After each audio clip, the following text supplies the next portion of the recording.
You know what I mean? Kind of, sort of, yes. Like for example, he knows technology, so he knows what to say to be like, like for example, if I know everything about mobile phones, right? And I'd be like, hey, rumor has it that, iPhone's going to come out with a 15 whatever. And because I know phone technology and I know what generally people are doing upgrade, I just mentioned the possible upgrades of the next phone. But it's not because somebody told me. It's because I just know. Does that make sense? But I'm making you think somebody told me. When in reality, I see what you're saying. I'm saying? Like, for example, it's going to have 2 times power. And then he just mentions more advanced features of RDNA. Well, no shit. A lot of people know, AMD's making more advancements. All he's doing is tying the two together and making it sound like somebody told him. When in reality, he just knows technology. He keeps up with technology. I think he's just making guesses of what the PlayStation 5 Pro would get if they decide to make that decision based on what he's hearing from AMD and their future plans. You see what I'm saying? Does that make sense? Okay. So like somebody didn't actually go and whisper it in his ear, hey, RedTech, this is the specs, whatever. Ain't nobody telling him that shit. He's just making it up himself because he knows what to say. He understands technology, but he's presenting it. Just look at it like you have to know what their target is, and then at that point, if you know what their target is, then you can start to back engineer what they would need based on the APU that they have now. That's it. So if you know they're going to target 8K native at 30 frames per second, you can start guessing what the power range would have to be, and it would just be a guess, because we don't know what they would do. That's what I'm waiting on to hear is, hey, they're going to really be targeting this for this, because they could do 8K checkerboarded 60 frames per second. Are they going to target 8K at all? Will they target 10K? Yeah, but here's the thing. The thing, though, right? They're obviously going to target something. In fact, the discussion already started because they start developing the new console as soon as they launch the old one. You know what I'm saying? When the PS3 launched in 2006 November, they started in February 2007 working on the PS4, right? When the PS4 launched a year later in 2014, they started working on PS5. So it is a fact that they are working on hardware. That's an absolute fact. They already started. They always do that. They don't wait 3-4 years of limbo and do nothing. They already started. So there is hardware being made. It's just a discussion whether it's the PS4 Pro or it's the PlayStation 6. But we're going to get into that next because I think some people think that we skipped the topics. But anyway, welcome, my friend. I know, because that's not even the first topic. But welcome, my friends, my family, my fellow gamers. It's your boy, Porter77, your only friend in these YouTube streets. Back at ya. We got some great topics, right? We're going to be talking about, Sony acquiring a new studio. Everybody knows it's New Haven. Then we're going to talk about RedGamingTech's video. I think it was like 2 weeks ago he released it. But he's talking about he's hearing rumors of information about PlayStation 5 potentially releasing late 2023 or late 2024. We're going to talk about that. We're also going to talk about the announcement of The Witcher 4. We'll talk a little bit about that. What else? I know somebody also showed me that RedGamingTech talked about a handheld, a PlayStation handheld. I didn't have time to look into that. I don't know if you guys heard about that. I think he just did it recently. I didn't see his video. Yeah, I didn't see that video, so I don't know if I'm going to be able to talk to you guys about that because I didn't get the video. I mean, I didn't see it. So to me, speak on that. What else? What else is popping? So there was that huge amount of info dump on Ubisoft, which it wasn't actually terribly a whole lot of new news, but it was all from Tom Henderson. Put out a good article on Xfire. So, what was the info about? He just basically listed the status of a lot of Ubisoft games because they were going to have an event and they guess. Oh, like rumors of it, like Splinter Cells and some. Oh, I think I saw something like that. Yeah, it's like a giant article on like 20 projects or whatever. Okay. So we could. Yeah, I think we could jump in. I think we could ad hoc that conversation. Yeah. Let me pull up the most trusted source of gaming news, M4G.com. What's it? Yo, hey, M4G never lied to me. All right. Well, hey, well, Polaroid, let's introduce your All right. your guest. Yeah, here. let's do the panel, okay? So of course we got the Messiah, top flight security of the world, Craig. What's going on, brother? Hey, what's happening? Shout out to everybody here tonight. And, go check out my Haven video. I got close to 800 views. Give me to 1,000 views, and I'll do a side boob shot. All right. Okay, and all right, and we got, of course, the return of Project Cloud. What's going on? Hey, what's up, man? How's everything? Thanks for having me. Everything's great, man. Awesome. So let's get to it. GDC going on, Oh, you know. Oh yeah. So let's get to it because I know Craig ain't got much, but I definitely want Craig in on the RedTech gaming conversation. But let's start it off. Let's kick it off. But first, wait, before we start off, of course, I gotta salute the chat. You know what I'm saying? Thank you everybody for rocking out. I truly appreciate you guys coming through. I really appreciate everything, man. And then the channel's growing nicely, and it's because of you guys. When I mean by the channel's growing, I'm talking about the family, not so much, you know, the personal success or the channel success. It's the growth of you guys. I measure the success of the channel with the growth of the audience. You know, more and more the chat gets bigger. You know what I'm saying? And I truly appreciate everything you're doing. Thank you for rocking out. If you're new or you just showed up, hey, subscribe, stick around, stay part of the family. Truly appreciate everything. Also, again, you know, membership is available if you choose to. You don't have to. I know some people just wanted it because they wanted to show a different way to support, because sometimes they can't make the live show. That's perfectly fine. But the main thing I do ask is, hey, hit the like button and hit up the comment section, subscribe, and just rock out and say your opinions, good or bad. You know, doesn't have to follow my opinion. You know, just don't make fun of my forehead, and we'll be all right. You know what I'm saying? We're good. I'm just playing. All right, but shout out to the chat. Everybody's through here. We're gonna kick into these topics, right? Normally I would shout out everybody in the chat. I love you, but hey, we gotta get in these topics, right? Okay, so we're gonna kick it off. We're gonna start off with the first topic. So, Sony officially announced that they actually acquired Haven Studio, which is Jade Raymond's project. That was her idea. If people weren't familiar, she was the creator of Assassin's Creed. You know, some people felt, you know, when she was in charge, the franchise was originally good. I mean, we're not gonna get into that. Don't know what happened immediately after, but at a certain point, she ended up in Stadia. Am I correct, Craig? Or Project Cloud, because you're a cloud guy. Yes. Yes. Yeah. So you're the cloud guy, right? I'm really not. Yeah. It's just the name. You know? I know. I'm still gonna pick on you though. Go ahead, man. I'm gonna pick on you for all cloud information. I'll tell you what. That whole it's catchy thing. Yeah. The only reason I was excited about Stadia was that they had exclusive games in development only for Stadia, and then guess what? None of that's real now. So poo-poo on cloud. And what's funny, that's what you need. You gotta have you gotta. Exactly. I don't understand. Like, if you're gonna have a gaming platform, even if it's consoleless, it's not physical, it's just streaming. You still gotta have the hook. And there is no better hook than great games that can only be played there. That's where you draw the people. And then they'll play everything else. They'll play the Call of Duties. They'll play the Madden. They'll play all that shit. But you got to get them on your platform somehow. And it's not going to be, hey, you can play Madden on here. And they're going to be like, well, I'm already playing Madden. And I'm playing with my friends. Yeah. Like, you got to give me something that's going to make me be like, oh, shit, I can do that. I can play that there. Or let me try it out. And then you get used to it. And then you realize, man, since I like all the games here, I'm just going to cop all the games on, we know. Right? So anyway, Jade Raymond worked for them. And it's just like you said, her whole intent was to create exclusive games, big AAA games for Stadia. And then I don't know what happened, but Google said, yeah, we nixing that. We're not doing nothing. Yeah, I think they didn't necessarily express to reveal why they shut it down, but I think sort of in the internal meetings, it came out that, well, Microsoft just bought Bethesda. That has nothing to do with I'm sorry, but that's just a dumb argument.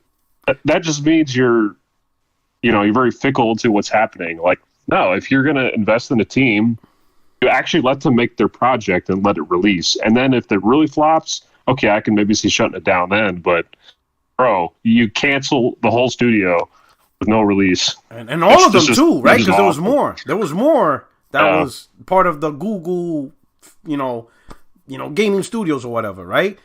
And they just shut it all down, and now they just focused on just being a multi-platform provider through ease of use of cloud, and that's what they focus. I don't know if that's going to work. In fact, they're selling Stadia to like other people to develop games or something. It's just really weird stuff. Right. But so Jay Raymond, they canned her, right?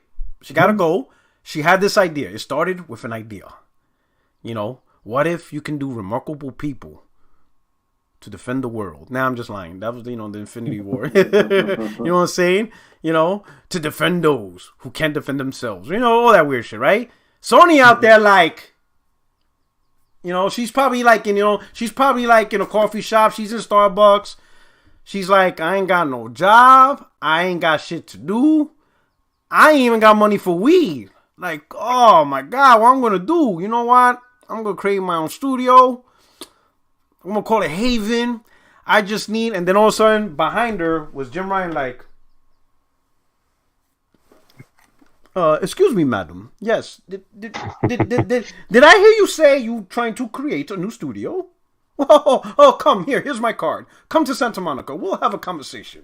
You know what I'm saying? He pitched his game. She got the card. It just says the PlayStation logo. They don't have an address. It's just PlayStation. He shot his shot. You know what I'm saying? He gave her a business card with no phone number, no address. It just says PlayStation. And she's like, what the fuck I'm gonna do with this? You know what I'm saying? She's in there. They go, they invest. They be like, hey, here's a little bit of money. Tell us, let's see what you got. Right? And she's out there. She's saying, I'm gonna make a multiplayer game.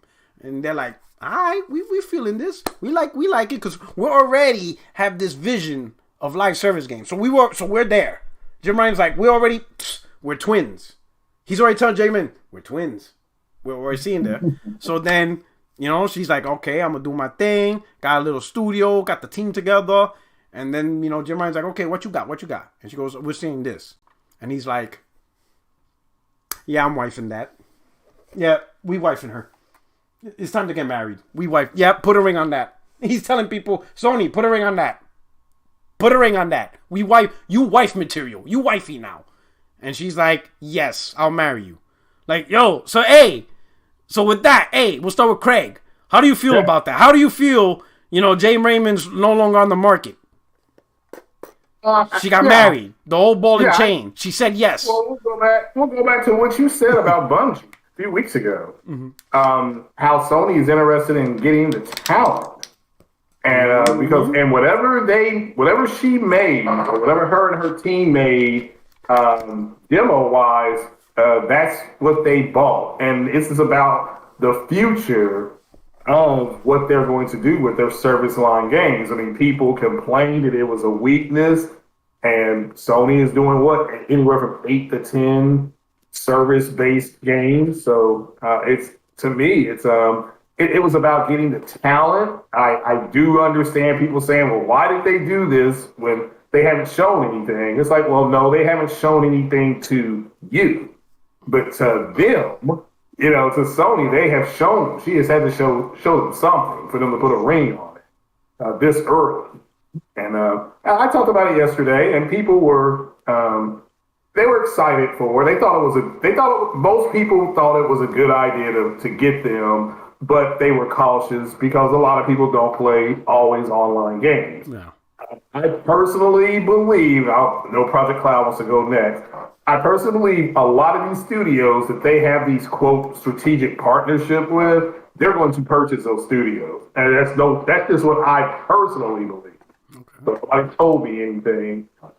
So I thought they were going to buy Ember Labs. I thought this announcement, I got an email Saturday saying that they were going to announce a purchase of a mid-tier studio. And I thought, oh, Ember Labs. I was tired. Am I going to be Ember Labs, something like that?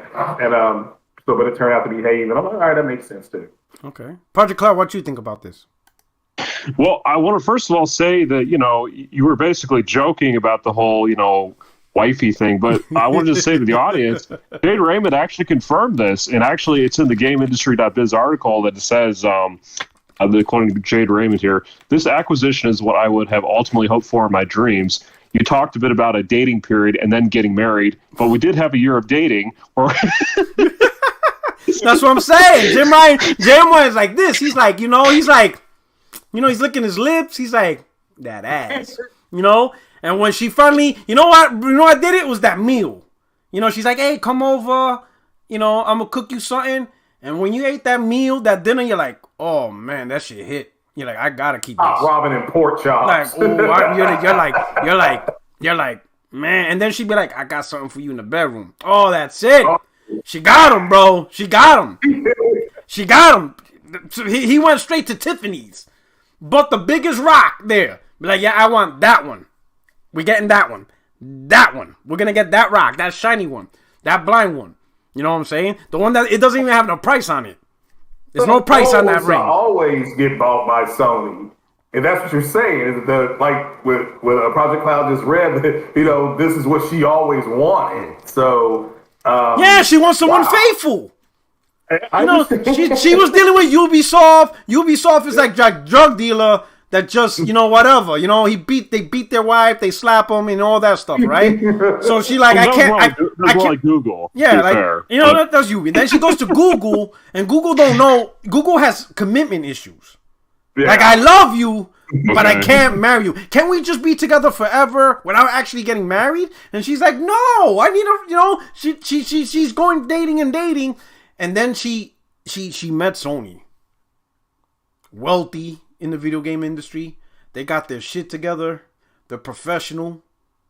Everybody in the family successful. She's like, this is it. This is Mr. Right. This is Mr. Right.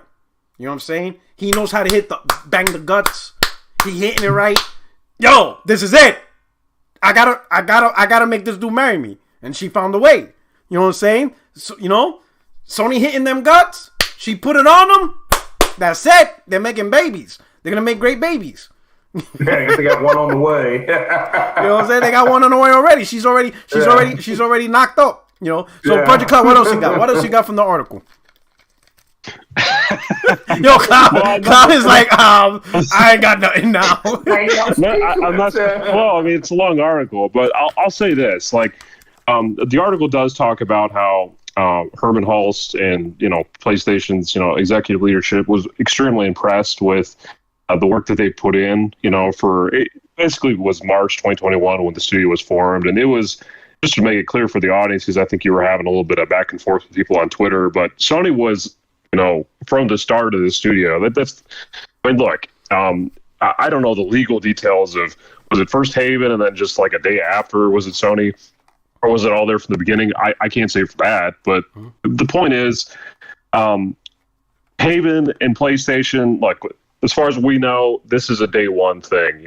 It's that's the whole point of why Haven is a studio, is because of PlayStation, from everything that we can deduce. So this was PlayStation testing the waters, and then now after a year, they're extremely impressed, and they're like, well, we actually just want to make you part of the studio. We want to have you collaborate with our existing studios, and we actually want to basically give you more funding and more support to go make your dream.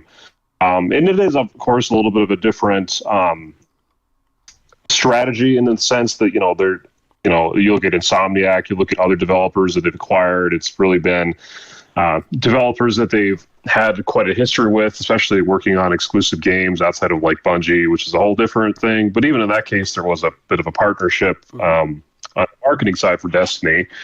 But that aside, PlayStation typically would work for years with independent developers and then eventually acquire them. This is a change where they haven't actually produced a product, and now they actually are acquired. And I would say this is in part going to be motivated by, hey, Microsoft just, if they get their way, Activision getting bought, that's huge, regardless of whether or not Call of Duty still ends up being on PlayStation for years and years and years. It's something that Sony needs to be defensive about in some way. So, hey, this is the perfect marketplace to be acquiring more studios, and if you're really impressed with your external partners, and if they're willing to be acquired, go buy them. All right. Hey, shout out. That makes sense. Yeah, shout out to Project Cloud for that. Shout out. Actually, deduction makes sense. Yeah. Shout out. Hold on, let me do something. So shout out to Ruham is up in there. Alizé, channel member. Shout out to you. Appreciate you coming through. Here we go, and then we got a super chat here. You know, from .com, he says, Canada full of talented Stadia-funded devs ideas. Who knows? Maybe this was a deal she probably originally wanted for Stadia. Yeah. It could be. I mean, because that was always going to be online, and this sounds like that's what. It sounds like this. That's what this is. But yeah, I've always thought that she was an extremely talented person, and shout out to Optimus Code. He said that he talked about her a little bit, how everybody in the industry respects her. Mm-hmm. So she's a good hard worker, and I really hope that it all works out. And I'm glad they did it. I'm not gonna lie about that. I'm glad they pulled the trigger. I'm happy for him. Yeah. I mean, Sony paid for the breast implants. They pay for the butt implants, the liposuction, the Botox, new hair. You damn right they're going to keep that. Can't leave after we put in all this money. Hell no, I'm just playing. Shout out. Hey, I can only wish them the best. Now, I know a lot of PlayStation gamers, I ain't going to say a lot. That's a bad term. But many that we talked to within the community, they already written this situation off, mainly because they don't really care about multiplayer, which is natural. Sony with their craftsmanship of first player, of their single player experience, they created a culture within PlayStation that don't care for multiplayer games. In fact, many people go to PlayStation because of the great single player attraction single player games. So there's going to be a lot of gamers that don't really care about this deal now that they found out that Haven Studio is creating a multiplayer game, right? So that's understandable, But at the same token, though, right?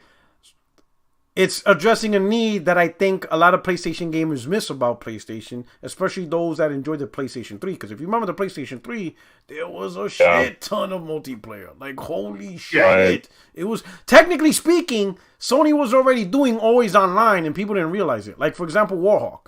Warhawk technically is an always online game because it was a multiplayer only game and you need to play online. I don't know if they had an offline mode. I don't remember because I didn't do it. But Warhawk didn't have a single player campaign. It was just you get in, you play the multiplayer. And that was like 2007. Yeah. That was like 2007. Yeah. And I missed the PS3, and that's what I've always remembered. Is a really good friend of mine. He was always, when I would go over and hang out, stuff like that, knock a few back. When he was on his PS3, he was always playing online. Yeah. I was just like, "What are you playing today?" "Oh, I'm trying this one out." They got a bunch of online games. They look the same to me, but because he was just running around shooting. I'm like, it was like you're running around shooting. But you're right. That's a good point. Another always online game, Mag. That was definitely always online. Yeah, that's like the biggest online game there is. Yeah, that was like at the time. That shit was huge. I was like, holy shit, there was a lot of people. Players. It was like you add 3 fractions. I was like, holy shit, this thing is huge. Yeah, there was just a lot of Johnny-come-latelys, and they truly don't know the history. SOCOM? SOCOM, yeah. Resistance multiplayer, but they had a single-player campaign. Had a single-player, yeah. But there's just a lot of even Killzone multiplayer, too. Yeah. So I would say some games, in my opinion, during that era, released too early. They were ahead of their time. And I don't mean in quality or big games. I just think some of those games would have been more successful in today's era than when it launched in the PS3. Like a game like Warhawk, I think would have been much more successful if they launched that now as compared to when they did the PS3. Sure. Given the games as a service, microtransaction, that game would have blew up with that. That game, I think, would have been perfect for that. People would have been playing that stuff, extra maps, dances, all this weird shit, and I think that game would have done very well. Mag, I think it would have definitely been successful now. Especially with the amount of people that you intended to play at 60 frames, better graphics. I think that game would have been much more successful in this era as compared, because it received some positive impression. Like, those people who enjoyed it. It's just PlayStation 3 wasn't really the multiplayer console. It was 360. 360 had that title, so everybody trusted 360. And then when that event happened on PS3, where it was a whole month. The online was just off for a whole month because of the breach. Yeah, the hacks. That really killed, So But anyway, I might talk about that one day. .com again. He said Jade's wedding gifts. Decima Malay Studio Ice Team. Well, no, I mean you best believe they're gonna support her with the best. Yeah. They're gonna hook it up. Jim Ryan gave it ice, yeah. You know what I'm saying? Yeah. Go ahead. What's up, Kalam? Yeah, Pierre, I just want to say, like, I know we don't really know the details of this game. It's early in development. Mm-hmm. It's probably at least a few years away. Mm-hmm. Of course, I'm somebody who's, loves the offline single player games. That being said, I want to say that there have been some indication that this could be a co-op game. Mm-hmm. I think, Jade Raymond has talked in the past about trying to have multiplayer, but with storytelling. So I'm gonna guess that this is going to be that it is going to be a co-op storytelling based game, and if that's the case, I'm really intrigued because like Destiny type. That's really like the way Destiny is, because it's like P versus knows, E, like right? a P versus E type game, right? You co-op with your friends to complete stories, and I'm just trying to see if I could relate to what you're saying. It's kind of like it could be. It's not like Fortnite or Warzone or Call of Duty multiplayer. It's more like a cooperative gaming experience that you always play online, but you're doing it together, but you're still playing like a story-based environment. Yeah. All right. I mean, who knows? Maybe it's going to be a combination of PvE and PvP, different modes, potentially, and maybe even like weird integrations of both. Somehow. Like Dark Souls, like the Souls games, because technically there's single-player games, but when you invite somebody, they co-op, but then you got people invading your world and all this weird shit.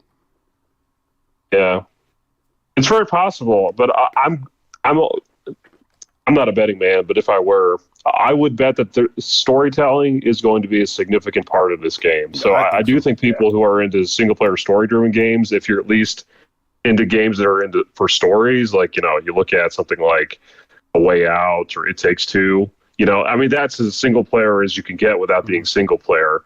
So I'm not saying I would say this is going to be something closer to Fortnite than, It Takes Two or A Way Out, but with grand storytelling ambition possibly. So if that's the case, I can't wait to see it.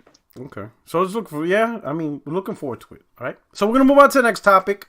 The next topic is going to be RedGamingTech. So he released on his YouTube channel that he got word about PlayStation 5 Pro. He gave, let me try to word this. Let me start this. So in this video, which was 25 minutes, he talked about that he heard words that the PlayStation 5 Pro is in development, but then he says, but take this with a grain of salt because projects could be canceled. So obviously he has to have the disclaimer, right? Yeah. And that he's hearing that it could release late 2023 or late 2024. So 23, 24. So that's the topic, right? That's pretty much it. Really the topic I want to talk about is basically your guys' opinion, right? It doesn't have to be backed by facts, or if you guys didn't do research, I'm not going to go there. Just give me your guys' opinion, right?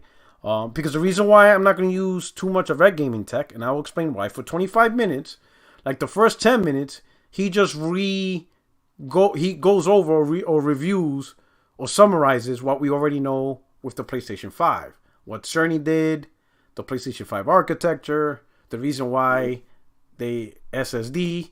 So for 10 minutes, he's already talked about stuff that we already known 2 years ago, or why he already talked about. He just does a refresher, right?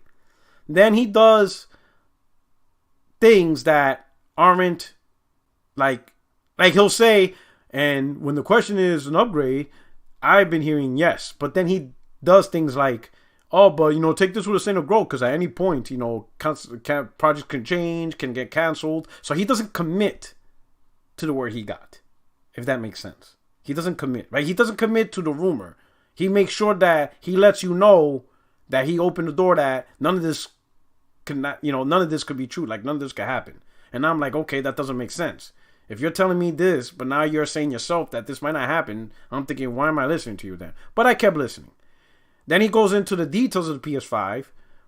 But when you listen to his explanation of what the PS5 has, it doesn't sound like someone told him specifics. He's just telling you possibilities of what the PS5 could do. Like if you got a rumor and somebody's telling you, yo, the PS5 Pro, yo, we working on it. Now, whether they release it now is one thing, but if they're telling you we're working on it, and the PS5 right now, we're planning to do this, we're planning to do this, we're planning to have this amount of RAM, around this window, like Windows. He doesn't even do that. He just says random stuff in a way that is just simply better than the PS5. But by right of the name, PS5 Pro, we already know it's going to be more powerful than the PS5. Because that's the whole point. It's only, you see what I'm saying? Like, yeah, no shit, PS5 Pro is going to be more powerful, hence the term Pro. But the question is, what is Sony doing? He doesn't specifically tie what the thing can do because somebody told him. He's just giving things he sees could be better. But that's not how a leak is. A leak isn't you making assumptions of what areas you think they can improve or they're going to get better at. It's somebody telling you, hey, this is the parameters. These are the things Sony's looking at. This is from my sources, Sony's looking at this. From my sources, Sony's looking to do this. Sony's looking to do that. He doesn't do that at all. So now I'm thinking, man, get out of here. Now I'm not going to knock one last thing, and I'll hand it over to you guys, right? Because there's more things I want to say, but I want your opinions on this, right? I'm not knocking his knowledge. RedTech Gaming has incredible knowledge on technology. There's no doubt about that. Never would I, not on my best day, would I know technology like he does, right? Mm-hmm. He probably forgot more shit than I will ever learn, right? When it comes to this tech, right? But I think but there's a difference between, I can tell when a person speaks and whatever they try to convey, whether they're bullshitting me or not. And what I mean by bullshitting is, the message he's trying to say is, hey, he got word about a PS5 Pro, but listening to him, he did not say anything that convinced me he actually heard somebody. In my opinion, all he's doing is using his proficiency, his intelligence, his knowledge on gaming, and then he's just piecing it together, and then he's just throwing the dice. If it comes true, see guys, wow, got it. If it doesn't come true, well, I did tell you that projects can get canceled, and there's no way to disprove them. There's no way to tell them, nah, bro, it didn't get canceled. It never was happening in the first place. Well, according to who? Who told you it didn't get canceled? And you're like, you see what I'm saying? So he doesn't lose in this scenario. If it happens, I was right. And he's smart enough to have a general idea of what Sony could potentially do because he follows AMD, he follows their blueprint. So he knows he's not going to say some weird shit like RDNA 5. He's not going to go too far off the rocker. It's going to be, a good educated guess based on what he knows of technology. But if it doesn't happen and they just don't do a Pro and they just go into PlayStation 6, everybody's going to go in and be like, yo, what happened to the Pro? Hey, I did told you it could get canceled. Most likely it got canceled. And there's no way to disprove. Unless Sony themselves, he was lying. Ain't nobody told him shit. I work for Sony. Ain't nobody told him shit. We never had we could barely make PS5s. Who the fuck is going to make a PS4 Pro? He's lying. No one's going to do that. No one's going to come out on YouTube and flip out. And be like, this motherfucker lied. We could barely make the PS5. You're going to make a Pro? Are you fucking insane? No one's going to do that. So he's untouchable. Untouchable. And when I saw that video, I'm like, get out of here. Like, this is, no. I mean, you got your clicks, you got your views, because I guarantee there's a lot of people that want a Pro. There is a consumer, small, but they're there. And that's enough to get 300,000 views and, maybe get some subscription, right? It is, right? I mean, the PS4 Pro sold like 5-6 million. And I would imagine a lot of those guys, since they bought the Pro, they're probably in tune to gaming. Those are the hardcore guys. You know what I'm saying? And that's enough to look at YouTube and see up to date. And, oh, shit, this guy's talking about the PS5 Pro? Yeah. He goes over the PS5 all over again, which shows his intelligence. And you're like, oh, this guy's smart. Yeah, that's true. That's true information. Yeah, this guy's smart. And then he talks about possibilities. Man, that sounds good. Yeah, subscribe, like. I like it. I like what I'm hearing. I think he bullshitted. Anyway, what do you guys think? We'll start with Craig, because I know you don't have enough time. Yeah. Well, he definitely knows his tech. I agree with you 100%. He will always say something like the sources being cagey or, my understanding of this is that, yes, they have got the plans ready for another console, but whether they're going to fabricate it or not, that's it. It would be nice to know, we were kind of talking about it before, what they're going to target. They're going to target 8K all the time, or they're going to target, this stuff like that. How are you going to do this? So that's what I'm waiting to hear. Because at that point, you can start back engineering based on what they have now, what they could possibly need. I mean, you're still speculating, but you at least cut into, you can start like right here. We know AMD's making a 5 nanometer chip, so if they could possibly make a PlayStation Pro, it would be on that. That makes sense because AMD's already moving in that direction. But as far as the clock speeds and the APU, how that's going to be designed, is it going to be like, they could make something similar to their dev kit, which is close to 13.6 T-flops.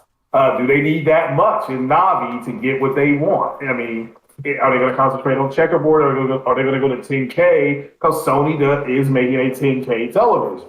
Just like LG's making one too, Samsung's going to make one as well. And so it's unfortunate, that, really there's nothing concrete out there. But I'm just letting people know that one of the first things you should try to look for or listen for is what Sony wants to do with the tech. That's it. That is it. Nothing major. Just, hey, if they're going to target 8K, 10K, if they target 8K, here's what they may use. Is it going to be checkerboarding? Is it going to be a lot of dynamic? Is it, how's that going to work? They're going to, we're going to get VR and all that kind of stuff. It's fun, but yeah, it's unfortunate. I didn't watch the video, but it's unfortunate it sounds like he didn't give anything solid, but have to wait and see. Cloud, what you think? Yeah, so I listened to that video a little while ago. It came out within the last 2 weeks or so, I want to say. But yeah. So I listened to it. I wanted to give. I mean, I give him the benefit of the doubt. That he does have legitimate sources, whether manufacturing sources in Sony or whatever it is. I think he has real sources, and I think he's had other content that indicates that. But yeah, you are right in that, what he's saying, it is true that nobody can actually, unless you have like a super insider way of doing it. Yeah, I mean, with the claims that he's making, they really can't be refuted. And I get that, on some logical level, you could see that as, well, that's the problem, is that it can't be falsified. But at the same time, you can't prove him right, you can't prove him wrong. So have to wait and see. That's right. You can't. He don't lose. And I don't knock him, right? But the thing is, I'm not mad at him. I don't want people to say that. But I just find that, especially Twitter, I don't really give a shit, right? But let's say on podcasts, and when you try to have conversations with, real gaming conversations, stuff like that could get annoying, right? Because because other people could listen to him, and they're gonna take that as fact. Yeah. And then they're going to come at you, you idiot, you bought a PS5 and Sony's going to launch a PS5 Pro in 2023. Shut the fuck up! Shut up! Just shut up! Why are you talking? That's not even from you. You saw a RedGamingTech video and you don't even know what he's talking about. Shut up. You know what I'm saying? That's what's annoying, right? That creates people who don't know nothing and they're going to talk. It just... now Twitter, I don't really care, because Twitter's the place for trolls. That's where you counsel war. That's my battlefield. That's fine. Yeah. Let the fuckery begin on Twitter. I'm all about it. But on YouTube, a podcast, or if you want to talk to somebody for real, that shit could turn into, oh my God, not this shit again. Wait, what you gonna say, Cloud? Yeah. So, I would say only somebody like a Jason Schreier could really refute him. It's a journalist that has, actual sources. But even then, it's you still have to, at that point, it is just picking who you, prefer to stick with. Now, of course, obviously, Jason Schreier has a much better track record than just about any other journalist in this industry when it comes to inside info. He does. He has a better batting average. Exactly. He still strikes out. You know, but he has a better. But he has a better batting average.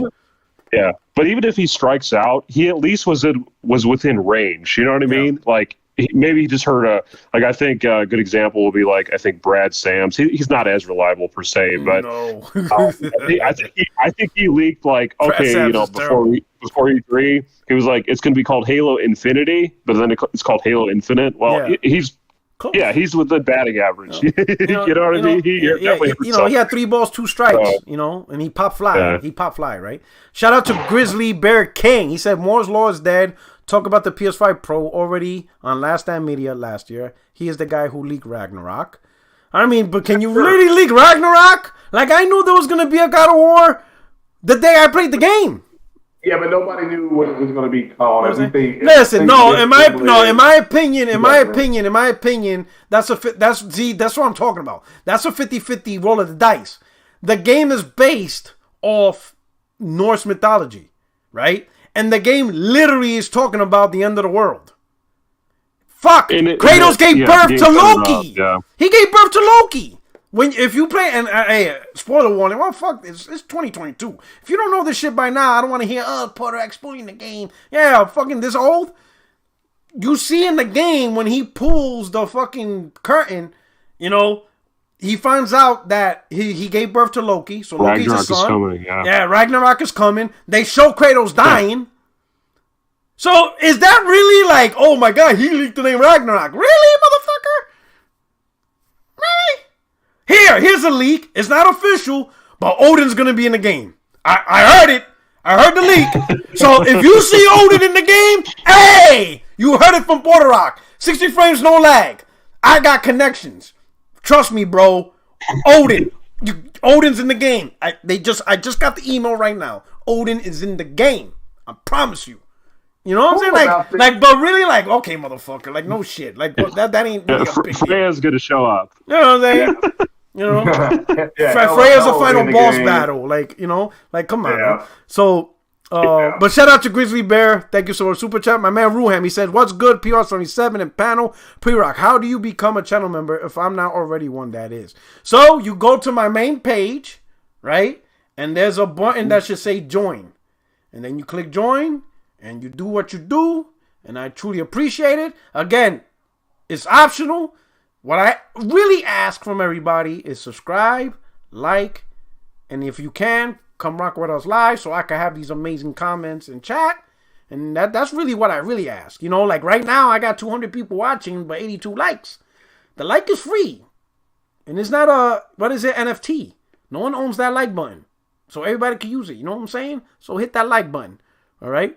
But truly appreciate my boy Ruhan's been here for a minute. Grizzly Bear King, he said no, he leaked it being at the event and also nailed the PS5 specs. All right, so shout out. So maybe homeboy Moore's Law is dead. Maybe he's a little bit better. Yeah, but Moore's Law actually he's actually fairly accurate. What I really liked about it was he actually got a guy on his podcast over a year ago. Talking about what their the Kraken, the difference with the Kraken and velocity architecture. He wasn't a fanboy. He was just he was a tech guy. Mm-hmm. And a lot of those Xbox fanboys got pissed the F off in his comment section. Then it turns out everything that this guy was talking about turned out to be real. They said that, hey, look, with Smart Shift, you're going to see a difference in favor of Sony and a lot of these games performance-wise. That's exactly what we're seeing. And again, this was on Moore's Law. That's what I like about it is it's like if he doesn't know it himself, he'll try to go out and get somebody who knows a little bit, than he does. But yeah, I agree. Look, when they come out with the console, they literally write down, their team literally writes down, here's the way this can improve, and some of those ideas will go into the back burner, and some of those ideas they will put forth, into their next console. So I don't know if they're fabricating a console yet, but all the indications is that it's going to be there, and it's going to be a baby beast. It's going to be a beast. So, I could tell you something. They are right now manufacturing a new console, and you know who my source is? Who's my source? History. History's my shit. You know, want to know why? Because Sony has consistently started development on the next generation console a year after they launch. They've been consistent. They say it all the time. You know, I think when Mark Cerny did he has on YouTube, it's old as hell, but it's called The Road to PS4. He said Sony... The PS5, No, the first one, even before that. Road to PS4. Oh, okay. He said that Sony contracted him to advise whatever, and this was 2007. In 2007, he's already working on the PlayStation 4, right? And then he when the PS5 was released, and then a news article talking about PS5, they confirmed, hey, development of the PS5 began a year after the PS4. So they started working on the PS5 and what it was going to be in 2014. You understand? So they always start early, and I think because of that, some people use that as an opportunity, like, oh, we're hearing hardware. There's rumors that hardware is being developed. That could be the PS4, could be the PS4 Pro, but just in case, project's canceled. It could be canceled. It could be something totally different. So just don't shoot me. Like, man, if you don't shut up, bro, like, stop. You know. So number one, right? Because of history, that's my source, right? They already started developing the next generation console. They always do that. They do the research, the design, all that. Number two. Got another inside leak. And again, my source is history. They're working on slimming down the PS5. Whether it's going to be an actual, and again, the reason why they always do that is because they want to get the cost down. You know what I'm saying? So they're always trying to find a way to get the thing smaller. It may not even be a physical redesign from the outside, but the inner guts, they're going to find a way to make that smaller, lighter, power supply lighter, less energy efficient, because it's cheaper to produce. In other words, they will always try to find a way to make the PlayStation 5 cheaper to produce so they can maximize the money they get from sales. Because they don't want to, they're not like Microsoft where they just go through a whole generation and it's just selling the console at a loss for the whole gen. Because that's what Microsoft, it blew my mind when I heard Microsoft said that in court. I honestly thought that at a certain point, just like everybody else, they eventually get the console to profitability. It's just an initial loss, but no, they never figured it out. They sell their consoles at a loss the entire gen to the very last. They write it off. Yeah, then they write it off. And then probably write it off. Then they probably have tax breaks. Yeah. But Sony, they quickly get a profitability, right? So I know that's happening. That's just mind blowing. Yeah, it's just because Nintendo, hell, sometimes they sell their consoles for profit day one. Yeah. Some consoles, I think the GameCube and N64, they launched for profit. The Wii launched for profit. The Wii U actually launched initially at a sales loss, but then it became profit. And I think the Switch is being sold for profit since day one. So, you know what I'm saying? So when I heard about Microsoft, still can't figure it out after like 6-7 years, I'm like, oh shit, that shit is crazy, right? Sony don't play that. You know what that probably shows is that, compared to the PS5, for example, and the Xbox Series X does have a lot of custom stuff. I want to make that clear, but Sony does a lot more customization. So it's probably because Sony is much more about proprietary hardware is why they're able to get things cheaper versus Microsoft's more relying on kind of what AMD can give them per se. That's true. Because Nintendo and Sony, they're actual hardware companies. So that is true. They're grounded in hardware philosophy. Microsoft never really wasn't. Yeah. So with those two things says, this is the reason why I don't think we're going to get a PS5 Pro. Right? And this is just me. This is not because insider, but this is because of the information that we do know. Number one, we know silicon components is scarce.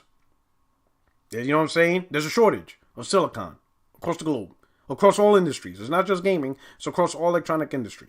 So that we know is fact number one, right? Fact number two, all right? And I did a video of a breakdown of Sony's third quarter investors meeting.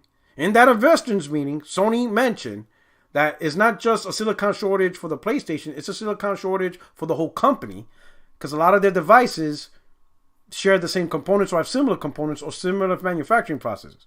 So Sony internally, just from a company standpoint themselves, they have to decide how much goes to what product of their own. You understand? Like, we can't give everything to PlayStation because some of the things need to go to our TVs. And we need to ship out X amount of TVs as well. And the reason why I brought that up, because I'm not sure if it was a journalist or an investor. It was one of the two that asked the question, who's gonna get priority on these components, because the investor knew. I think it was the journalist, but I think it was the investors. But like when they asked the question, like analysts, I'm sorry, not investor, analysts. I think it was the analysts, because I think the analysts knew that Sony was going through that dilemma. Like who, like you know, you got enough food for 3 kids, but you got 4, and you're like, holy shit, we gotta figure something out, right? So like, who's gonna get what? Who's gonna get what portion within your company so you can manufacture, produce, and ship it? You make TVs, you make speakers, you make your PlayStation, you make headsets, earbuds, fucking navigation systems, cameras, movie theater cameras. Who's a priority? And Sony's answer was the most high-end platforms, they're going to get first preference and priority. That's a vague answer, because their TVs is high-end. Yeah. Their movie cameras might be high-end. I don't know. Yeah. I don't know. Everything is high-end. Yeah, especially from Sony. What the fuck isn't high-end? Yeah. Excuse my language, right? So that's factor number 2. So we got worldwide shortage, Sony internal struggle of deciding who gets what, right? And then number 3, PlayStation 5 is in the highest demand it's ever been at any time, right? This console easily sells at 500 easily. Everybody, you can't fill the need for the people to just simply want a PS5. So why would you even think of making a PS5 Pro when people just get them the PS5 and they'll be happy? And they will easily pay. Yeah. I firmly believe they can sell this console in 2023 for $500. I don't think they have to drop the price on this console for years. Normally, after the second year, all right, it goes from $500 to $450, or really $400 to $350, because the PS4 dropped in price after 2 years to $350. I don't think they need to drop this price anytime soon, because there's still people that are willing to drop $500 today. Just put the console in their hands. It's just make enough for them to get it. You understand? So right now, there's really no fever for a Pro. The fever is the damn PS5 itself getting in the hands to these gamers. Just make more, and they'll pay the $500. So I don't think there's even a need for a Pro, because no one's really asking for it. People are like, these motherfuckers talking about Pro, and I'm just trying to get a 5 here.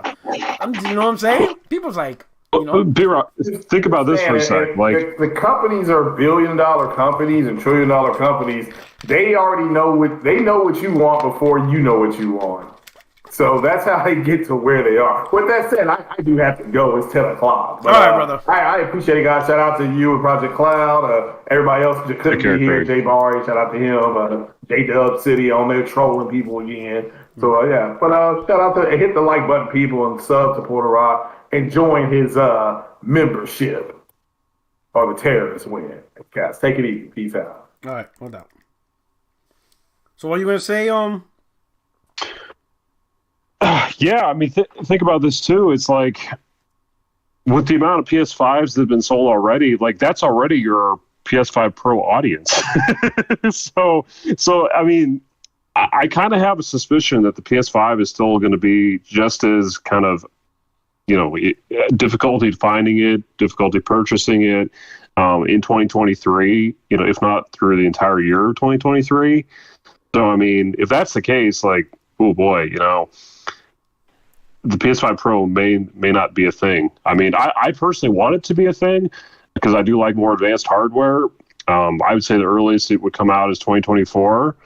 But yeah, if chip shortages, if it just continues to sell extremely well, like there's no need for a PS5 Pro. And to be honest with you, the preferability of that is, hey, that's less money I have to spend. And the PS5 is such a beast anyway, and you know, right now we don't need a PS5 Pro, you know, in 2022 for sure. we need more games. Hey, yo, Ruham. Yep. Exactly. Yo, Ruham, it's me. No doubt. Grand opening, grand closing. You know what I'm saying? Oh, he just sent me a message. He sent me something.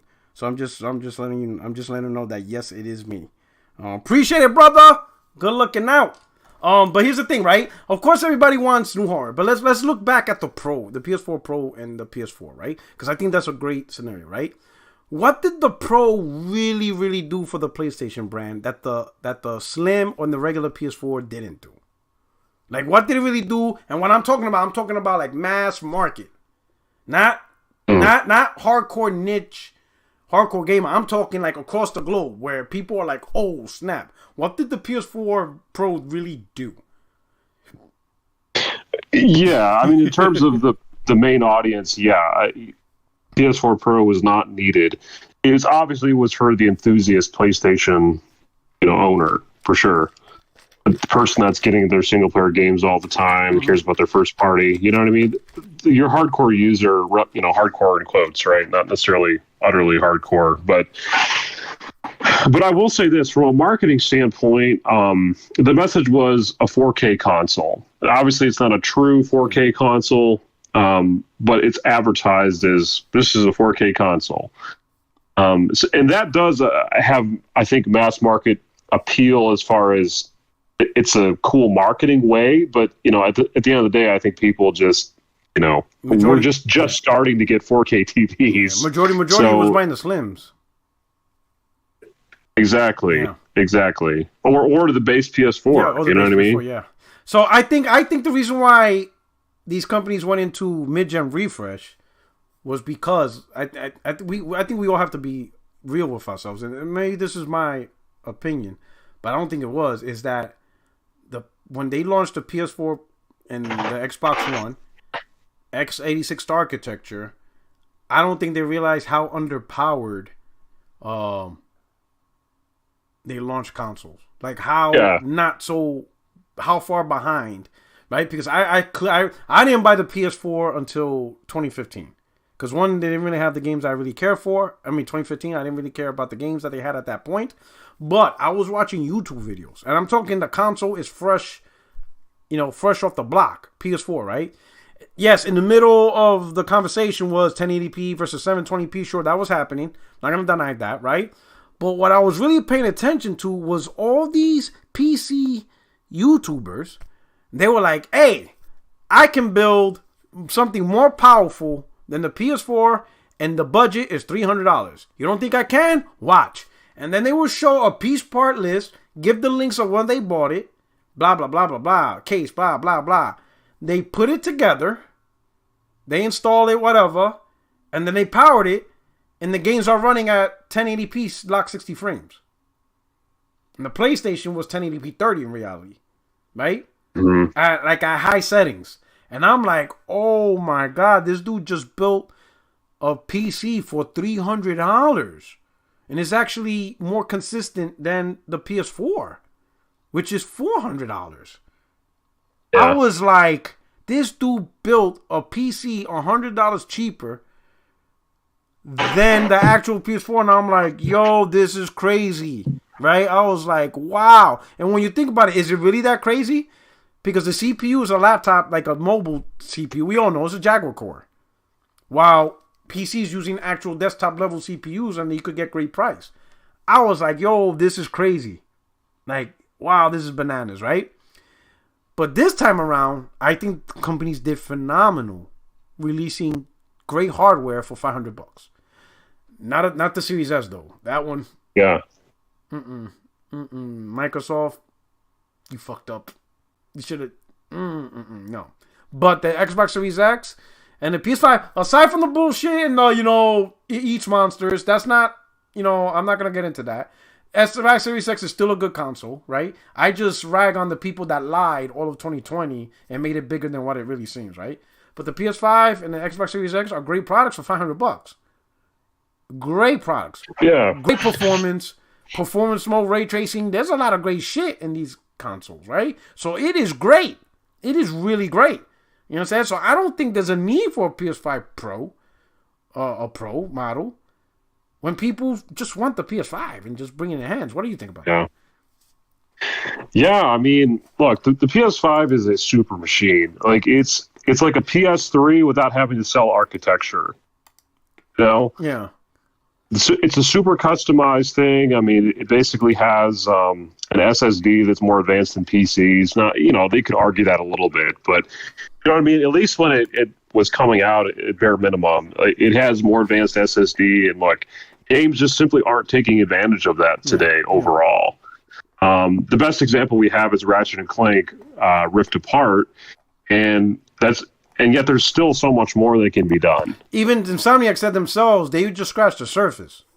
when they talk about that game. That's like they just scratched the surface on that. So it's just gonna get better, right? So to talk about a Pro when we truly haven't seen what these consoles can really do, I mean, hell, we're still waiting for tools for the other one. Let alone get a mid-gen refresh. Like mid-gen refresh, we still waiting for our order from Home Depot. What the hell you mean? You know? I mean, we're still waiting for Unreal Engine 5 games to come out, you know? Yeah, we still haven't even got that yet. Like there's just no way. It's not the environment. So I just don't see it.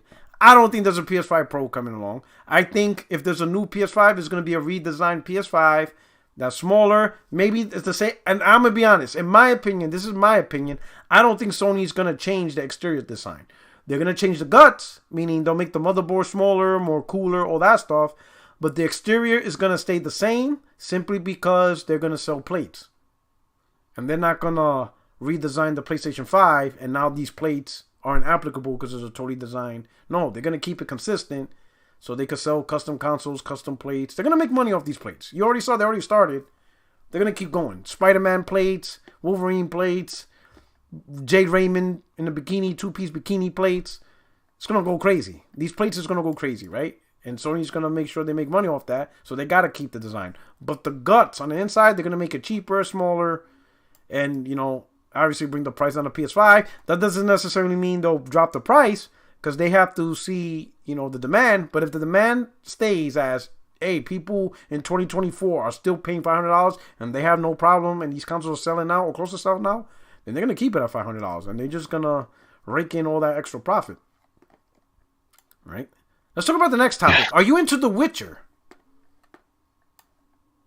Not really something I've been able to get around to. But no, I'm. Sir. You know, speaking of Unreal Engine 5, you know, they announced that right? You know the new title is going to get it. If you like single player games, you'll like The Witcher 3. The combat. All right, I get it. When I heard people talk about the combat, I get it. I know what you guys mean.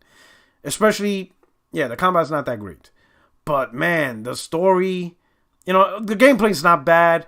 The storyline, the side quests, the level design, you know, the world that they created, the DLC. The DLC gets even better than the original story. I mean, the original story I thought was good. Then I played the first DLC, Heart of Stone, great. Then I played Blood and Wine, loved it. I'm like, man, I get it. I can see why for some people Witcher 3 was their game of the gen.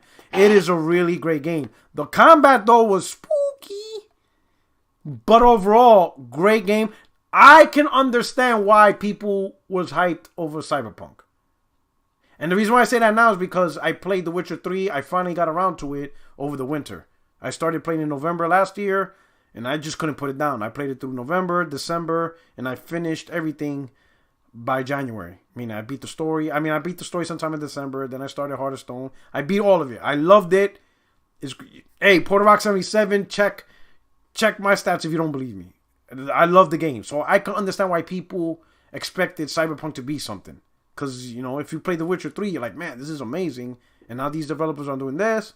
And then, you know, it's kind of, I think it's like the Icarus effect. They flew too close to the sun, and now they fell hard. But anyway, the reason why I bring this up, they announced The Witcher. The new Witcher. They're working on the new Witcher. And it's going to be on Unreal Engine 5. Yeah. Was Witcher 3, what engine? Was it running on Unreal? It didn't look like Unreal. No. Because you could tell in Unreal Engine. You can tell, right? You know what I mean? Unreal Engine has this look that you know already, like, this is Unreal. Now, I'm not saying that it's bad, but you kind of know this is Unreal Engine. You ever notice that? You ever looked at Unreal games and you be like, yeah, this is an Unreal game? Oh, sure. Like, they have this thing, like this look, this character look. Yeah, for sure. Yeah, I do. That being said, I want to say that Unreal Engine 5, like, it is a extraordinary leap. You know, I really can't wait for it. If you saw like that Matrix demo that came out, you know, and it's a tech demo, but I mean, just to give you the possibilities of what can be made is exciting. But yeah, with Unreal Engine 5, you know, they're having a multi-year partnership with Epic Games, not only to, of course, create the game, but actually to contribute to Unreal Engine 5 itself and even future iterations of Unreal Engine 2. So, Yeah, they basically want to do it so the Unreal Engine is going to be optimized for open world experiences. So, and honestly, the tools that Unreal has now are just it's tough. I mean, I think if you're developing your own engine, like even if you have certain things that are better, like you're probably not going to have like, oh, what is it? What feature of Unreal Engine 5? The asset capability of assets that are already pre-created that you can just sort of easily modify on a large scale. I mean, you probably don't have that because they've scanned so many different objects in the real world and environments. So, they definitely put in the time to create something that's easy for developers to use. You seen the Matrix demo? Yeah, I played it. Yep. That thing is incredible. It's absolutely incredible. Especially the cutscenes. Yeah, or not. Well, you could call them cutscenes, but the real time cinematics are just crazy, man. Yo, so like I was and like, did you did you do like floating around through the city, move around like a free roam? That's incredible. I was thinking like the first thing I thought about is like, yo, imagine like a Grand Theft Auto in this actual type of environment, because like you floating around through the city, lights, interaction. Like I was like, yo, like that engine is crazy. Of course, people say, oh, it's only running at 30 FPS. I'm like, of course, they're just showing what the engine is able to do. Obviously, when you make a game, there might be some concessions, optimizations, obviously, right? But for like the initial presentation reveal of what an engine could do, I was like, this is next gen right here. This is some next gen stuff. Especially like when you can select levers to show like every character and everything moving, it could represent a dot. And when you toggle that switch, you see all the dots, but you see all the dots moving throughout the city. That's like happening. Like all that stuff is happening real time all throughout the city. And I was like, there's like dots everywhere. And for the audience, what I'm talking about is if you haven't played the Unreal Engine demo of Matrix, do it, right? Well, after you do the demo, whatever, you can actually like free roam, like throughout the city. And there's these settings. One of the settings is you can enable like a switch, and every person, car, and character gets represented by like a little square light. So you can see how many square lights is throughout the city that is actually there moving real time. When you select that thing and you see the whole city, oh my God, there's things you're just looking at the city and there's people, vehicles moving everywhere in real time. I was like, man, that thing is incredible. Absolutely incredible. So the cars look, that's crazy, so the lighting on the cars. So what engine did Witcher 3? Can you look that up? Yeah, the Red engine. Right. CD Projekt Red's own engine. Yeah. Is that their own proprietary engine? It is. Yeah, they're ditching it now. Interesting. Yeah. That says a lot. That's interesting. Like, so having your own engine could be expensive, could be cheaper. But if your engine's not that good, right, then it gets really expensive, especially if it doesn't do what you really want. Sometimes it's just cheaper just to license an engine for somebody else, especially if it's doing everything that you want or could potentially do everything you want. That might be a great decision going with Unreal Engine 5 instead of trying to do Red 2 or whatever. Right. Well, basically, see, you kind of get the best of both worlds because, of course, there are things that the Red engine already does that are extremely helpful to CD Projekt Red. Also, it has its own weaknesses. So, of course, you have to imagine that, what they already have now, what they're going to develop and are developing, that the best of that's going to go into Unreal Engine 5 for other developers to use. Okay. So, like, it's good. Okay. Let me get the super chat right here. We got... Hold on, True SSJ. I see you. My little chat screen's going crazy. He said AMD and NVIDIA released Polaris and Pascal for $180 to $200. Very possible back then. The 8th gen GPU was a mobile one, right? I don't know about the GPU. I know the CPU were. The CPU most definitely were mobile CPUs, which was Jaguar. Some people, I remember the conversation like, why didn't they go with Puma cores? Because AMD made Puma cores, which is more powerful. The problem is they only made a 4-core Puma. I remember reading articles about that. So the Puma mobile set, they only made it 4-core. They didn't make an 8-core Puma. They made an 8-core Jaguar. So I would imagine that's a thing right there, right? Yeah. Hey, yo, Ruham, my brother. Hit me up on Twitter. I gotta explain something to you. All right. Who we got? Right. You hear me, Ruham? The Ruham. Hey, hit me up on Twitter real quick. I mean, hit me up in a DM so I could talk to you real quick when you get the chance. All right. All right. So I enjoyed The Witcher 3. I think it was a great game. I'm excited to see the 4. Hopefully they go back to their roots. Because obviously, well, really not the developers, because I don't blame the developers for Cyberpunk.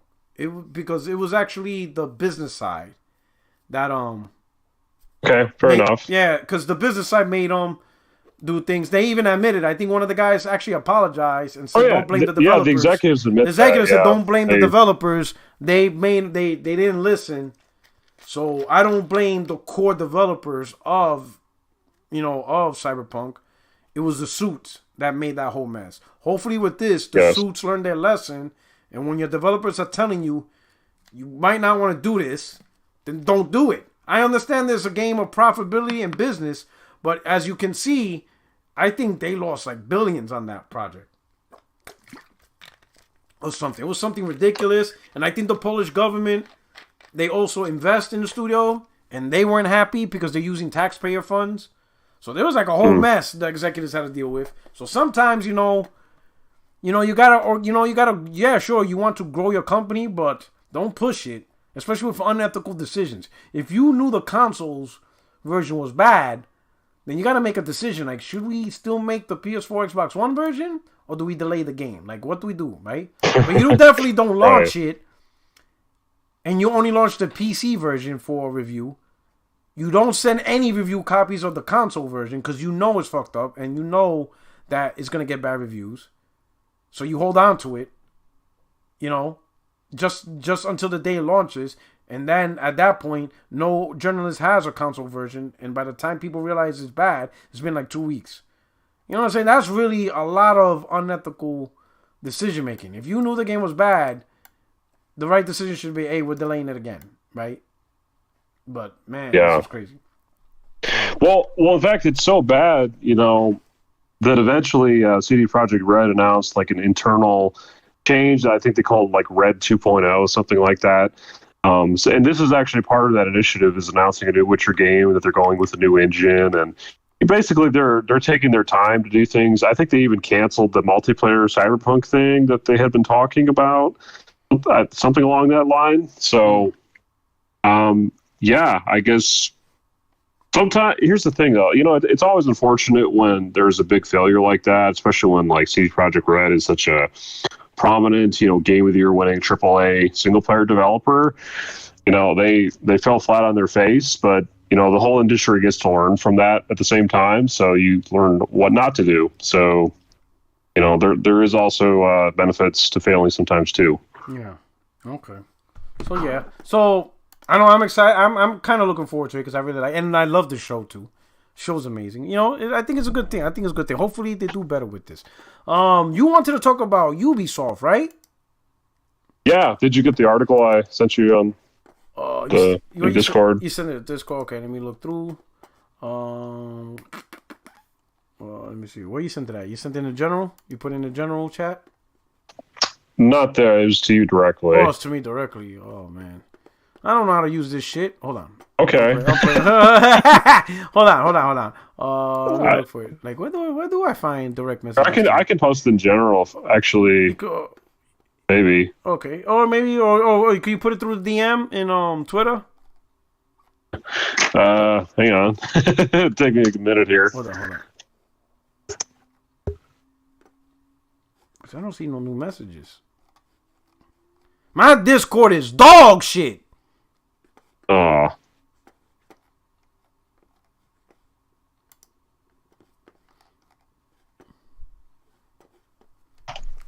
Yeah, give me a moment here.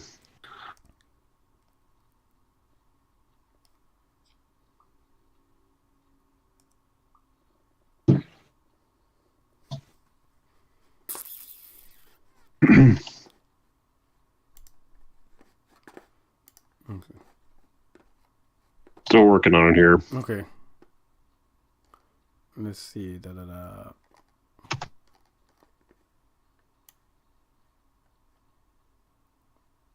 Hey, Ruham, what's your Twitter?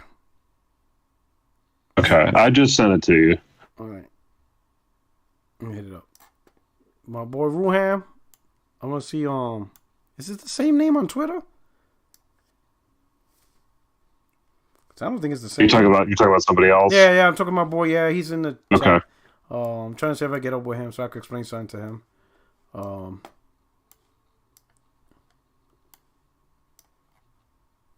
Okay, he sent it to my DM. Okay, I see it. So link, exclusive Ubisoft planning massive game showcase. Okay. It says right here, Ubisoft planning massive game showcase details and release dates. 20 upcoming games from Ubisoft. According to several sources with direct knowledge of Ubisoft plans, we can report that a big game showcase event from the French publisher has been in the works for some time. I'm going to skip through because it looks like it's a big article. But so far, looks like the contents of possibly what they're going to show. Skull and Bones, Avatar, Frontiers of Pandora, The Division Heartland, Immortal Phoenix Rising sequel. I beat that game too, not bad. Assassin's Creed Rift, Assassin's Creed Infinity. Assassin's Creed Infinity.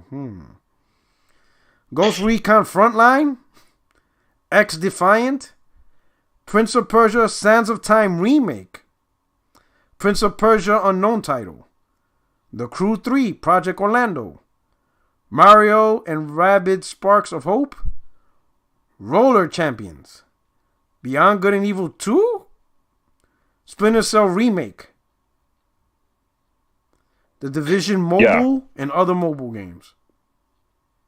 Yeah, so there's a ton of stuff in here. So as it goes to the article, I'm pretty sure that he's like, not necessarily everything in here is going to be in the show, but he basically just provides an update as to these projects going on at Ubisoft.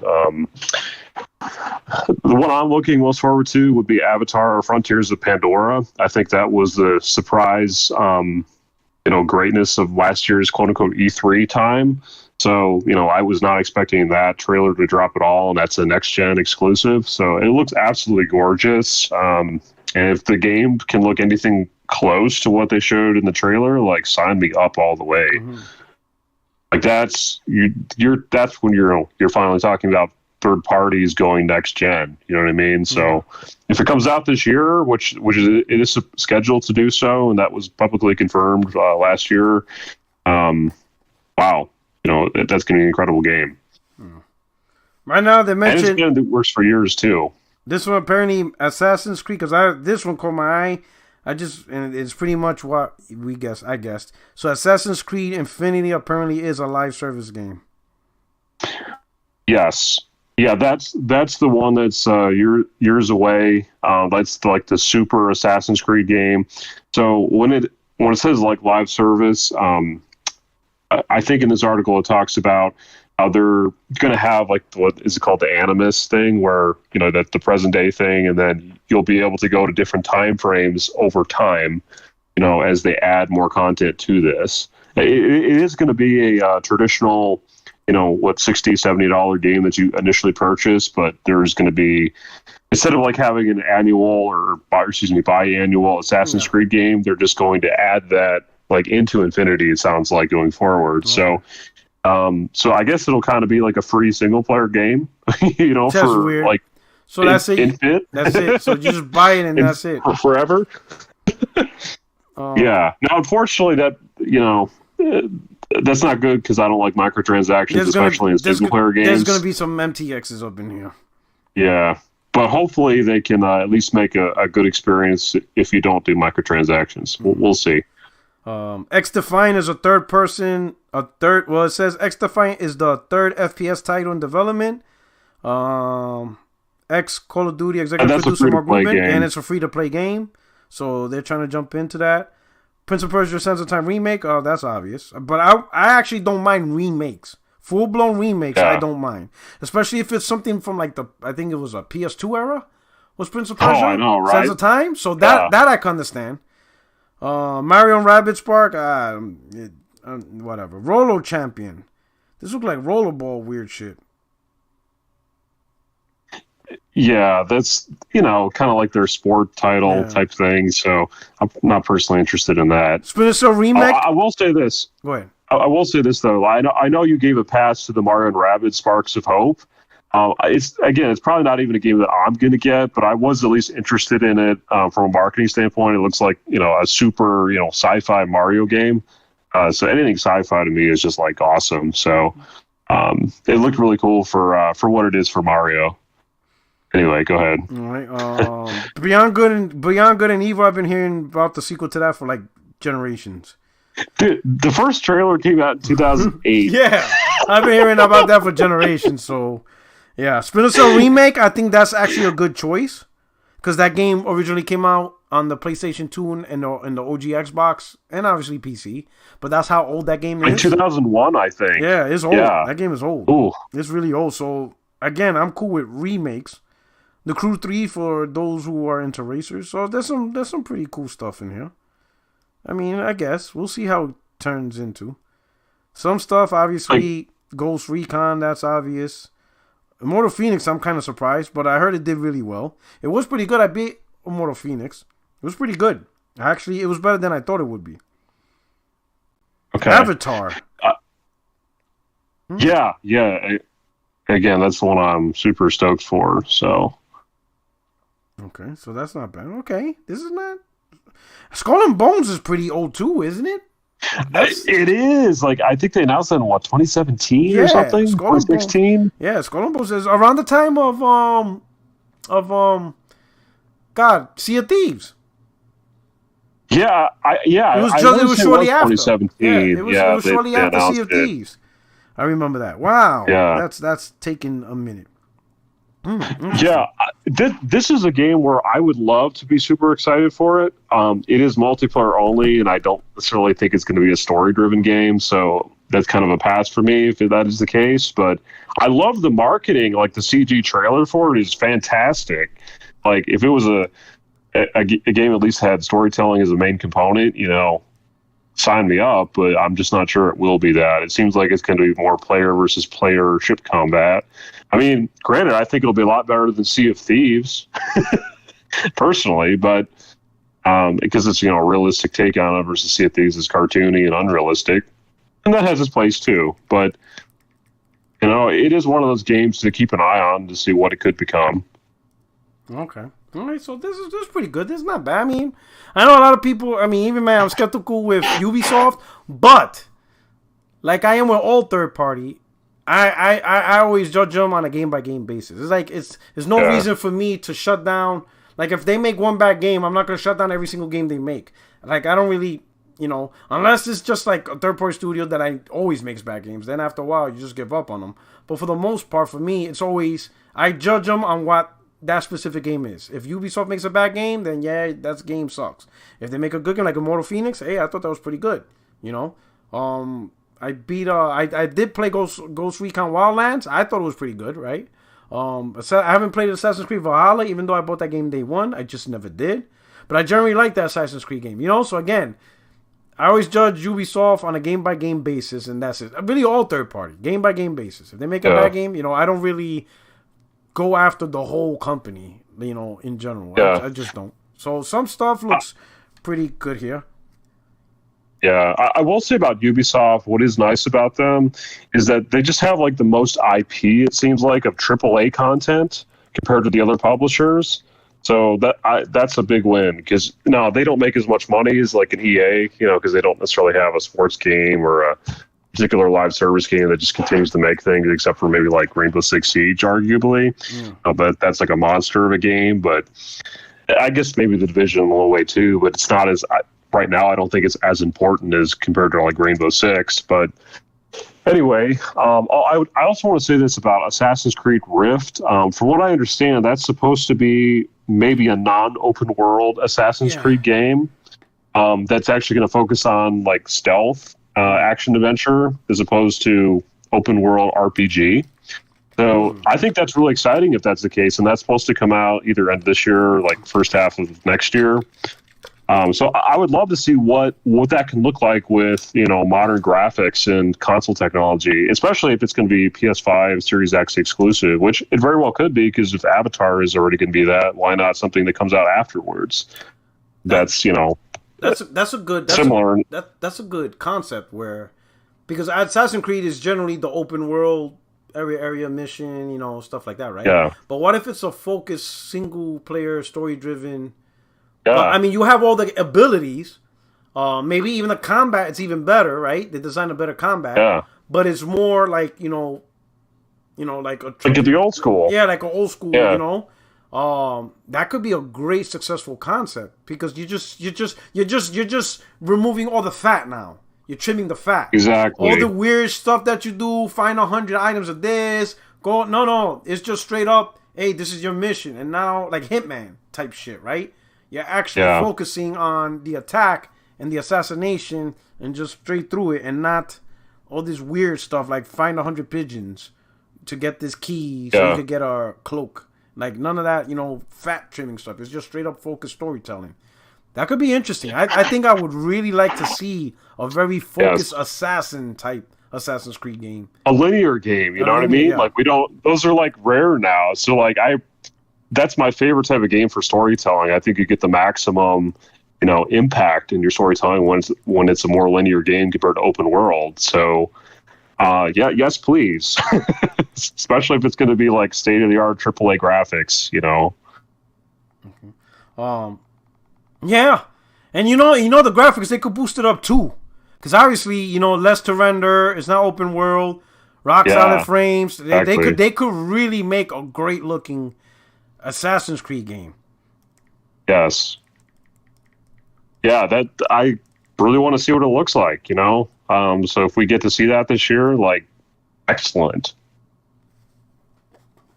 All right. So basically, you know, for shorthand, the games that are most exciting, that are like the closest to launch, interestingly enough, both have the letter A to start with. So Avatar, Frontiers of Pandora, and Assassin's Creed Rift, you know, are the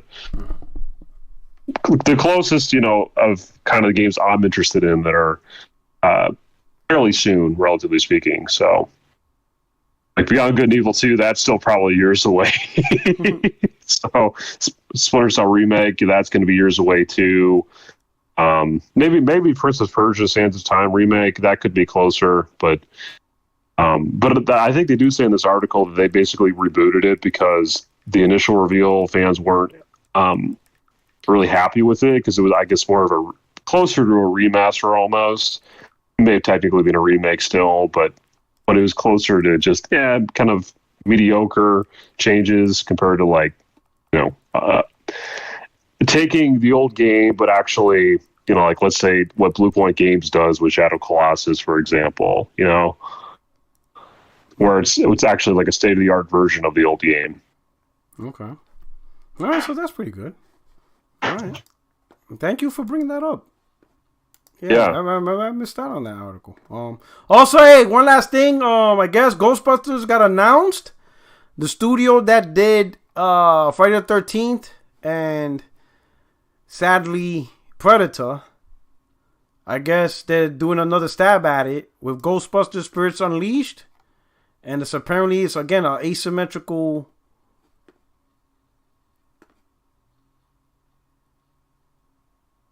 Let me see. Is it right? Am I reading this right? There's like 2 articles on this now. Hold on. Hold on. Is it 2 separate articles? Give me a second before I mess up. Where you at? Oh my god! Come back. Come on, F4G. You never failed me before. All right? You never lied to me before. Don't start now. Oh, yes. Okay, let me see. Okay. Oh, it's the same. It's just 2 different. But this one, I don't want to open up the YouTube one. Let me see. I just need the news article. But I read it earlier. It is asymmetrical. Kind of like, again, like Friday the 13th. You ever played that game? It's online only. Or I have not, no. So, yeah. So, it's like, you know, you're a group of 5 and you all have to try to survive Jason. And that's being played by another character. So it says right here, have you ever wanted to catch a ghost with friends as a Ghostbuster? If so, develop Ilphonic is giving you that chance. An invite-only press event with MP1 First was part of. The studio announced that it's working on Ghostbusters Spirits Unleashed, a multiplayer-focused asymmetrical Ghostbusters title that's set to fright out this quarter 4 2022 on the PS4, PS5, Xbox One, Xbox Series X, and PC. They already have announcements. But asymmetrical meaning like, one party team has more people versus another. So like in Friday the 13th, it's, the campers, like one team is like, the actual camp guys. It's like 5 or 6 or 7 of them. And then the other player who's the opposing team is just one, which is Jason. So it's kind of like Dead by Daylight, Friday the 13th, Predator Hunting Grounds. So it's multiple people versus this one player. But obviously the one player is kind of souped up. So you know what I'm saying? Because obviously it's Jason Voorhees. So whoever's playing Jason is going to rip stuff up, right? So it seems like they're going with that. So most likely you'll be, you and your team with the Ghostbusters and somebody's playing the Ghost. The only thing that sucks about games like that, it's only as good as everybody's willing to fill their role. You know what I mean? Okay. You know what I'm saying? Like, Predator would be fun as long as somebody is a good Predator. Yeah. You know what I'm saying? You know what I mean?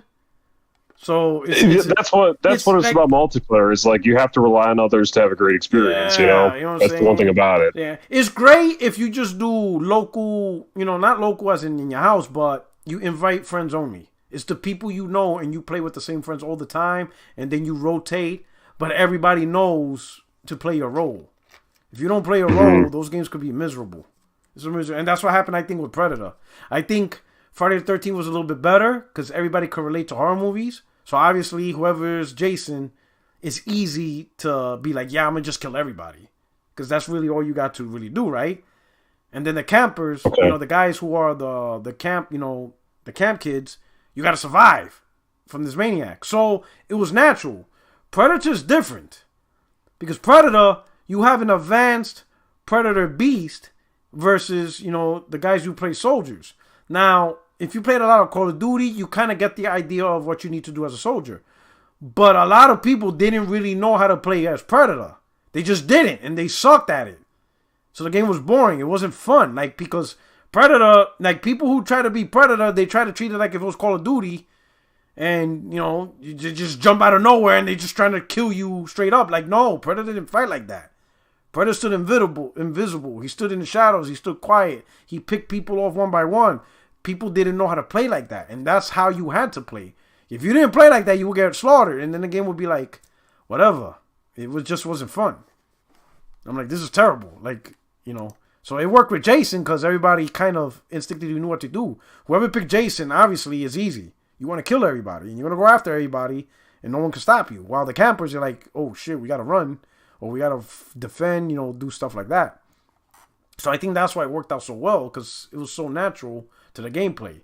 Predator, it was just horrible, man. It was just bad. And then sometimes I was Predator. So I knew what to do. And then the people I played, they just, they wouldn't stick as a team. And that's another end. When you're on the team, you got to stick together. These guys would just go off on their own, thinking it's Call of Duty. I'm like, oh my God. I'm going to pick these guys off one by one. I'm like, man, this is just bad. I'm like, I'm done. I'm not playing this. Hell no. This is just bad. This is just not good. It just wasn't a good game. It's just not something. Yeah. My man, Vegan Key says, I love Predator and Dead by Daylight. Deadlight, man, I stopped playing that because it was just too hard.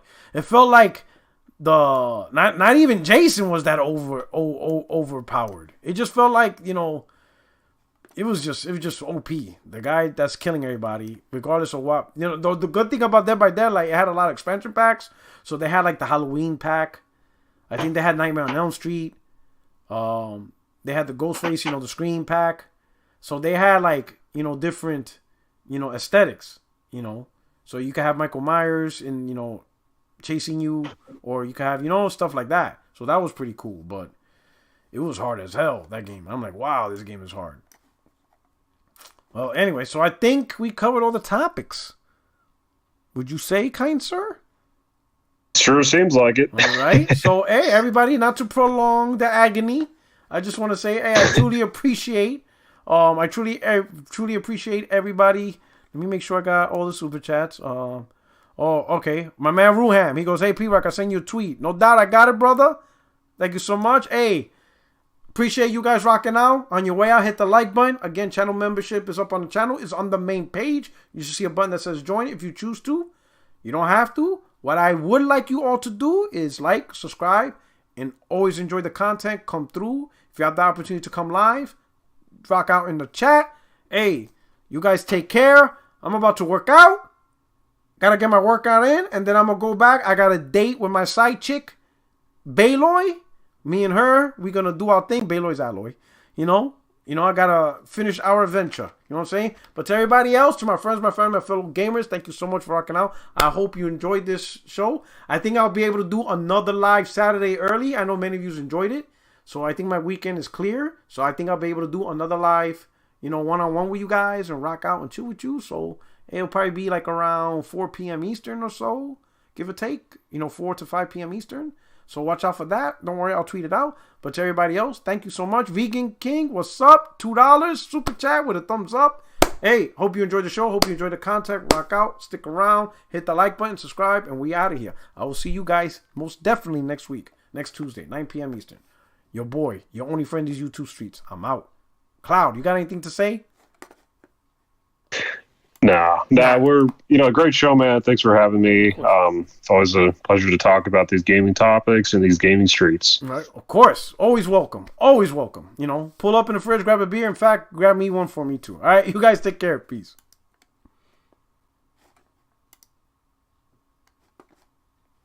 Excellent show.